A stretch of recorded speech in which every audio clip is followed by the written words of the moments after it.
So I wanted that element to be very, very strongly rendered. Then the other idea is that I was trying to make a connection between the history of the Roman Church, in this case it's Catholic Church, which has a long history of art, and at the same time the church is being done in a very super modern way by this architect Raphael Moneo, and Cardinal Mahoney's vision was to have a cathedral for the 21st century. So I was trying to find a graphic language that acknowledged that historical tradition and at the same time utilizes very modern technology. And so I wanted to make reference to these fresco textures, these famous surfaces that you see in all the old Italian churches that I had seen when I was a graduate student, and make the weaving suggest that.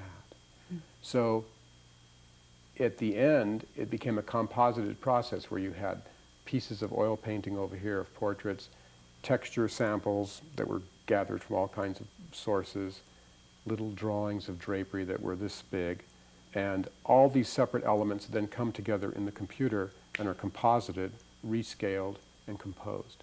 And that's how that's how it was done. And you actually modemed the files over to Belgium, or? Right. What I wanted to do was to make an image file that I could literally send directly to the loom, the way you'd send an image to your printer. And that's what we did. So once we figured out all this technological, all these issues, we developed a technique where I could finally get a file, and I would literally email it to Belgium, and they would get the file and not alter it. They would send it directly to the loom. And it would start cranking this thing out. Had that been done before? Well, it eventually gets done always. I mean, the image has to get to the loom. But conventionally, it's done in-house. And the way we did it, no. The way we did it was, they had never worked that way before. Mm-hmm. And they doubted, in fact, when we first met these guys, they thought we were out of our minds and that we could never do it. They were very surprised that what we sent them actually looked like something when they first wove it. Mm. And tell us, where exactly were they woven? They're woven in Belgium in a little village called Wielsbeke, which is outside of Bruges. And it's a very famous area for weaving going back to the Middle Ages. Mm. And they have a lot of tradition there.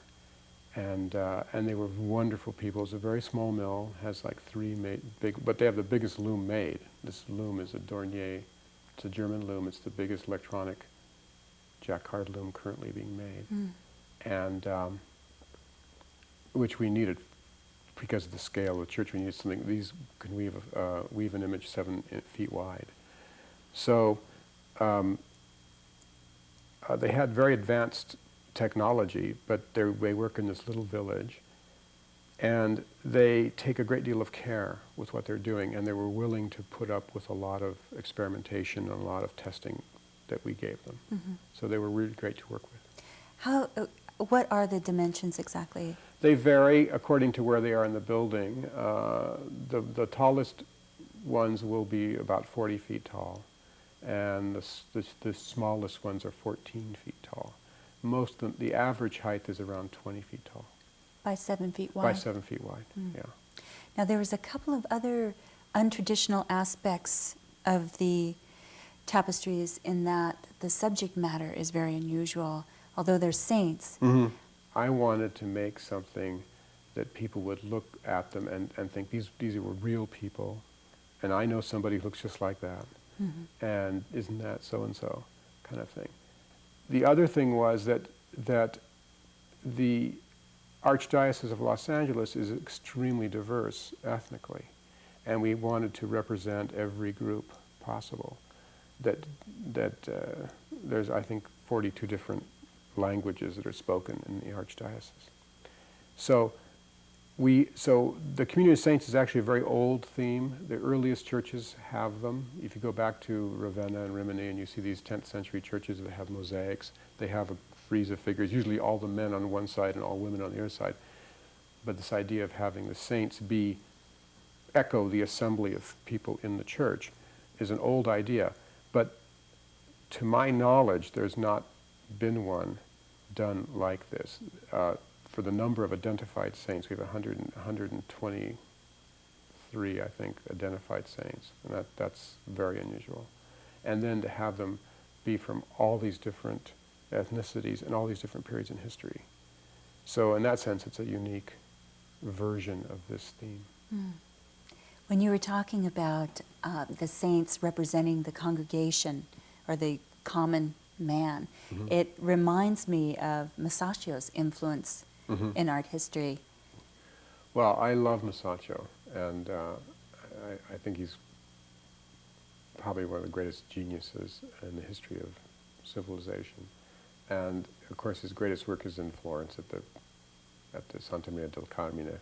But exactly, he had that kind of proletarian view, and so he didn't do the saints as aristocrats or as noblemen or as deities or gods. He did them as the people in Florence, as the common people in Florence. And that's why they have a wonderful humanity. And I think that's why they still look very relevant and moving to us today. Clearly, that was somebody who I was thinking about. Describe some of your earlier work. Well, I'd studied primarily drawing when I was at Santa Barbara with an artist named Howard Warshaw, who was quite a good draftsman and a very brilliant guy. When I was in Florence, I did a lot of printmaking, which again was very graphic. And I taught printmaking and drawing when I was teaching at the University of Redlands. But I also taught painting, and I was beginning to study painting on my own. And so I sort of came to painting late in the sense of thinking about it like a real discipline that I needed to learn. And I approached it from the standpoint of drawing. So my first paintings were basically big collaged surfaces with drawings glued to them, and then sort of tinted with color. And then I would have small passages that would be rendered. And it was interesting because as I began to feel like I was getting more technique and being able to make things happen with paint that I wanted to happen, I finally started doing this kind of Caravaggesque, very full-out rendered pictures. But when I got this commission, it was interesting because, again, because of the time constraints and because of the kind of image it was, it recalled a lot of the ways I worked earlier, in which I had little sections that were rendered and other sections that were big textural fields, and the whole thing was kind of composited. And that's how my early work looked. Mm-hmm. Now, who was your biggest influence in oil painting? Well, as I say, I basically was going along in kind of a self-taught way for several years. I had the occasion one time of working at a university in an art workshop with a woman named Martha Erlebacher, who's a painter from Philadelphia. And she had developed this unbelievably exquisite old master technique with glazing. She did a demonstration that I was just floored when I saw it. And I just couldn't imagine that people could even do that. And that was a revelation to me. And it changed the way I worked. And I started to try to learn that technique. Now it's interesting that now I hardly use any of that anymore, because a great deal of art is figuring out who you are as an artist, and which is different from who you admire. It's a very important lesson. Mm-hmm. If you're built like a shot putter, it's a mistake to try to be a pole vaulter. You know what I mean? I mean, you may admire pole vaulters, you may love them, but it's not what you can do. So you have to learn what you can do.